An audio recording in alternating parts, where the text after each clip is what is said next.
Glen Lewis, born and bred in the Hunter Valley, New South Wales. So it's a 1993 T950. It's got an N14-Plus Cummins in it at 525, 18-speed Roadranger and 3.7 Eatons on Airglide. So beautiful truck to drive. 2.7 million Ks, but truly drives like new. I picked this up in 2014. It was at ADTRANS for sale. I'm the third owner, so for the first 5 years of its life it was a Fred's truck.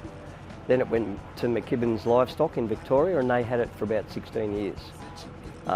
With one driver for the entire time, I was told, when I rang Bill McKibbin. He said he kept trying to trade it in, but the old driver wouldn't let him do it. He said, I don't want a new truck. So when that bloke retired, he traded the truck in and I bought it. All I've done to it is anything mechanical or electrical that needed replacing. I've done like nothing major, just tidied it up a little bit and got all the stainless done, all the extra lights, and then I got it sign written a couple of years ago. It was white for about the first 6 years that I owned it, but then I decided to get it sign written, and they're really happy with how it looks now. Addiction, well, every truck I've had, I had a Volvo in the 90s, truck and dog, and then I bought a brand new Argosy in 2008, then a brand new Western Star in 2012, and they were addiction 1, 2 and 3. Yeah, so that's trucks in your blood, and whether you're a full-time truck driver or part-time, it's still an addiction.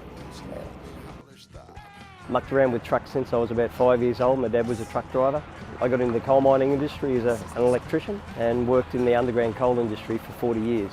I always had trucks on the side. I always either drove them or owned them and had drivers in them or whatever. And then I retired a few years ago and I decided I was going to do something special for my 60th. So I decided to chuck a lap of Australia in Kenworth. I did 15,500 Ks in 40 days. And of those 40 days I was only driving for 30 because I had logbook breaks every Sunday, and my wife was with me for some of the trip, and we stopped in a few places for a few extra days. Not a single problem. I cracked a headlight, but it kept working, so I didn't have to change it till I got home. Everyone always wants to know what it was like on fuel.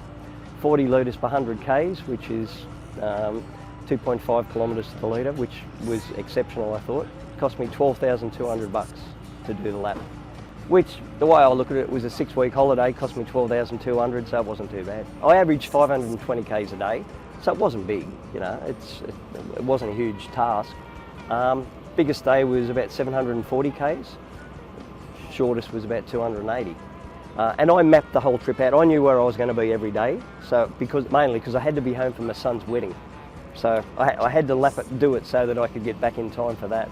Like, a lot of people couldn't understand why I wanted to do it in such a short period of time, but it wasn't as much about seeing Australia as it was just to do something special for my 60th, you know. So when people say, what'd you do? I chucked a lap of Australia in Kenworth, you know. Not many people get to do that.